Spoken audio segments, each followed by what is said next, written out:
Halo semua, selamat datang di MA2151 Simulasi dan Komutasi Matematika. Di video ini kita masih tetap akan mempelajari bagian dari bab 2, yaitu tentang pertumbuhan terbatas. Saya Rinovia Simanjuntak dan kita akan mulai dengan memahami apa itu pertumbuhan terbatas. Di sebab sebelumnya kita sudah mempelajari tentang pertumbuhan tak terbatas atau pertumbuhan yang berlangsung secara eksponensial. Tentu saja pertumbuhan seperti ini secara teori memiliki potensi besar untuk bisa terjadi ya. Jadi ini biasanya terjadi kalau populasi di awal-awal pembentukannya. Jadi pada awal pembentukannya populasi akan berkembang dengan sangat cepat. Kemudian pada suatu masa akan mengalami reaksi dari lingkungan. Ya, entah itu persaingan dengan komunitas lain, ada pemangsa dari spesies lain, ada sumber-sumber daya yang kemudian menjadi terbatas seiring dengan bertambahnya populasi, misalnya makanan, tempat tinggal, dan lain-lain, atau juga bisa muncul penyakit seperti yang sedang kita alami dalam pandemi saat ini. Jadi, yang kita alami adalah lingkungan cenderung untuk membatasi pertumbuhan populasi. Artinya ada ambang batas yang secara umum tidak bisa dilewati ya oleh banyaknya populasi. Ataupun kalau ada kasus khusus di mana itu dilewati, tentu saja populasi akan semakin berkurang untuk semakin mendekati ambang batas tadi. Nah, hal seperti ini, ambang batas yang tadi saya sebutkan, biasa kita sebut sebagai kapasitas lingkungan atau carrying capacity. Dan di subbab ini kita akan mempelajari bagaimana memodelkan pertumbuhan dengan mempertimbangkan atau memasukkan unsur kapasitas lingkungan tadi.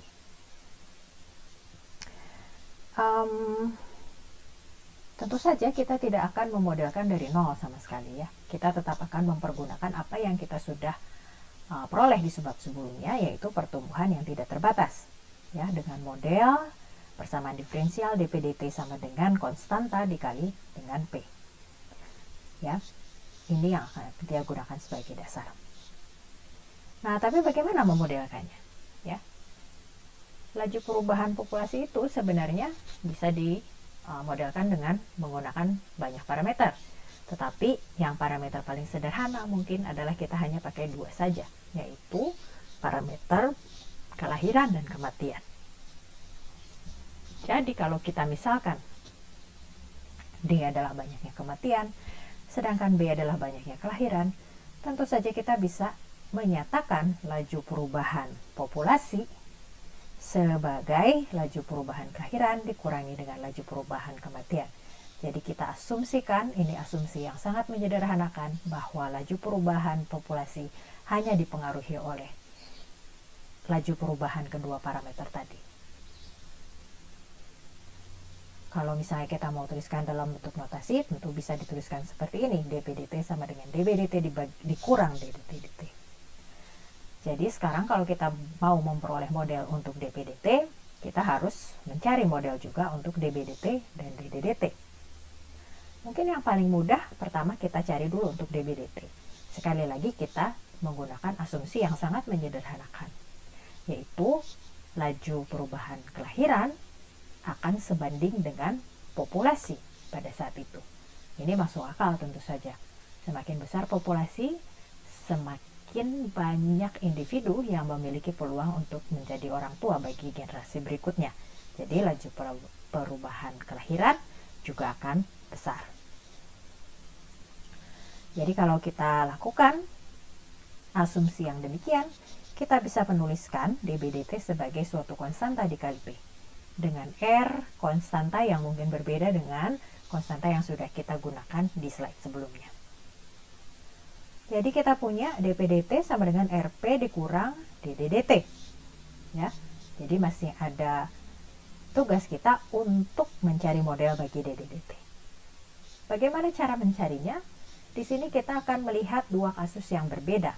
Yang pertama adalah kalau populasi jauh lebih sedikit dari kapasitas lingkungan. Anda bisa bayangkan kalau populasi jauh lebih sedikit dari kapasitas lingkungan, tentu saja populasi tersebut bisa bertumbuh secara cepat. Artinya, itu sama saja atau mirip sekali dengan apa yang terjadi di pertumbuhan yang tanpa batas. Ya, sangat mirip. Kalau begini apa artinya terhadap laju perubahan kematian? Artinya, laju perubahan kematian itu sangat kecil tentu saja. Bahkan bisa kita bilang hampir menuju nol. Ya, bisa dihampiri oleh nol. Ya, dengan kata lain, banyaknya kematiannya sebenarnya konstan saja ya terhadap waktu, perubahannya terhadap waktu. Oke. Jadi, kalau begitu DPDT tadi akan sama saja dengan DBDT karena DDDT-nya nol. Oke, ini kalau populasi jauh lebih sedikit dari kapasitas lingkungan. Kalau populasinya masih sedikit, lebih sedikit dari kapasitas lingkungan, tetapi sudah mendekati, apa yang terjadi? Tentu saja pertumbuhan populasi tidak akan secepat yang sebelumnya terjadi, ya, karena ini sudah dekat kapasitas lingkungan. Yang terjadi adalah apa? Yang terjadi adalah laju perubahannya akan sangat kecil ya, mungkin makin lama makin kecil, makin menuju nol. Jadi kita punya pertumbuhan yang tertahan yang hampir mendekati nol. Apa artinya ini? Tadi kita punya bahwa laju pertumbuhan populasi adalah sama dengan laju pertumbuhan kelahiran dikurangi laju pertumbuhan kematian. Kalau kita mau membuat ini menjadi nol, berarti artinya laju perubahan kematian itu hampir sama dengan laju kelahiran. Oke, kalau begitu ya DDDT dianggap sama dengan DBDT sama dengan RP. Ya, jadi di kasus pertama kita punya DDDT sama dengan 0, ya mendekati 0. Lalu di kasus kedua DDDT mendekati RP. Jadi sekarang pertanyaannya, apakah kita bisa secara umum yang meliputi kedua kasus tersebut menyatakan laju kematian sebagai kelipatan dari RP? Ya bisa saja ya. Kasus pertama berarti ya 0 ya kelipatan RP. Kasus kedua RP ya kelipatan RP ya.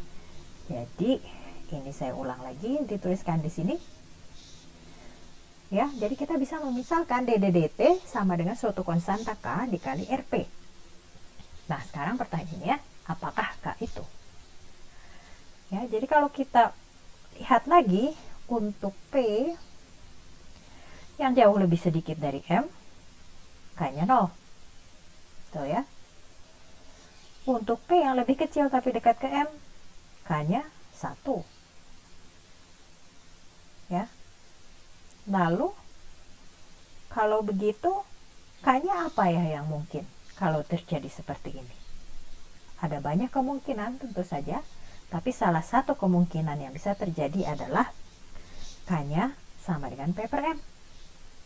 Ya, betul tidak?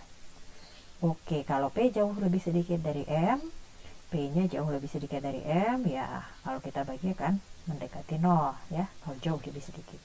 Kalau P lebih kecil tapi dekat ke M, ya akan mendekati 1 ini. Jadi kita bisa substitusikan K yang kita temukan ini ke dalam persamaan yang sebelumnya kita misalkan ya. Jadi kita dapatkan DDDT adalah P per M dikalikan dengan RP. Oke. Jadi kita sudah dapatkan suatu model untuk DDDT. Tapi ini baru kita temukan sebagai model dari dua kasus ya. Kasus pertama adalah pada saat P jauh lebih sedikit dari M. Kasus kedua adalah P lebih kecil namun dekat ke M. Apakah ini sudah mengcover semua kasus yang mungkin? Ya, jawabannya tentu saja tidak. Masih ada kasus di mana P lebih besar daripada M. Jadi ini yang akan kita kaji untuk melihat apakah kalau P-nya lebih besar dari M, kita masih bisa menggunakan model yang kita sudah bangun ini. Kalau bisa digunakan, ya berarti bagus. Kita bisa gunakan model ini secara umum. Oke, sekarang kita lihat kalau populasi lebih besar dari M, apa sebenarnya artinya? Kalau populasi lebih besar dari M, tentu saja populasi akan cenderung untuk berkurang. Ya, makin berkurang, makin lama makin mendekati M. Kalau populasi berkurang artinya apa? Artinya DPDT-nya negatif. Kalau DPDT-nya negatif apa artinya? Sekali lagi, DPDT itu adalah DBDT dikurangi DDDT. Berarti kalau negatif, laju kematian itu lebih besar daripada laju perubahan, laju kelahiran, sorry. Ya, oke. Apakah hal seperti ini juga terjadi dengan model yang sudah kita bangun tadi? Coba kita lihat lagi modelnya. DDDT sama dengan P dibagi M dikali RP. Oke, kalau populasi lebih besar dari M artinya apa? Artinya konstanta ini P dibagi M lebih besar dari 1. Ya. Sementara DDDT itu sama dengan RP. Jadi tentu saja DDDT di sini lebih besar dari DBDT. Atau laju perubahan kematian lebih besar dari laju perubahan kelahiran seperti yang kita inginkan. Kalau begitu, kita bisa mempergunakan model ini untuk semua kasus, tidak hanya dua kasus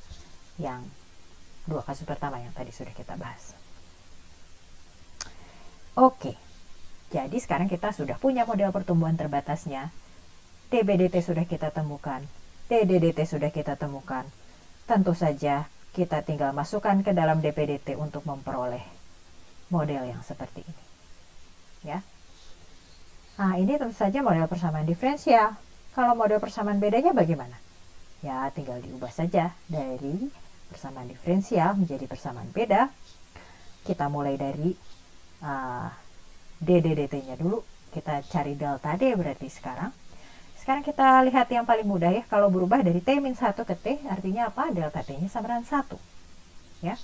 Berarti sekarang kita mau melihat ini diubah menjadi persamaan beda delta D. R-nya kita keluarkan dulu, P-nya berarti P yang sebelumnya PT-1 dibagi M dikali PT-1. Ya, ini delta D-nya. Kalau mau lebih umum, tentu saja berubahnya dari T-min delta T ke T, bukan T-1 ke T ya. Di sini berarti selangnya adalah delta T. Dan tentu saja dengan mudah kita bisa ganti T-1 menjadi T-min delta T. Kita peroleh persamaan beda seperti ini. Oke, ini persamaan beda untuk D, untuk kematian. Bagaimana untuk populasinya? Ya, tinggal dimasukkan saja semua. Ya, jadi kita punya delta P, ini untuk delta B, ini untuk delta D. Kalau mau mempermudah penulisan atau menyederhanakan penulisan kita, misalkan saja konstanta baru R dikali delta T, nanti R delta T-nya dikeluarkan, semua kita bisa dapat penulisan yang lebih sederhana. Nah, model persamaan ini, baik yang tadi diferensial maupun yang persamaan beda, disebut persamaan logistik. Ya, jadi ini adalah persamaan pertumbuhan dengan batas. Dan tentu saja yang tertulis di slide ini adalah model logistik yang diskrit karena dia merupakan persamaan beda. Oke. Ini contohnya. Kalau kita mulai dengan populasi awal yang jauh lebih kecil dari kapasitas lingkungan, tentu populasinya akan bertambah secara eksponensial dulu, baru kemudian mengalami laju perubahan yang makin lama makin kecil. Kalau sebaliknya, di mana populasi awal lebih besar daripada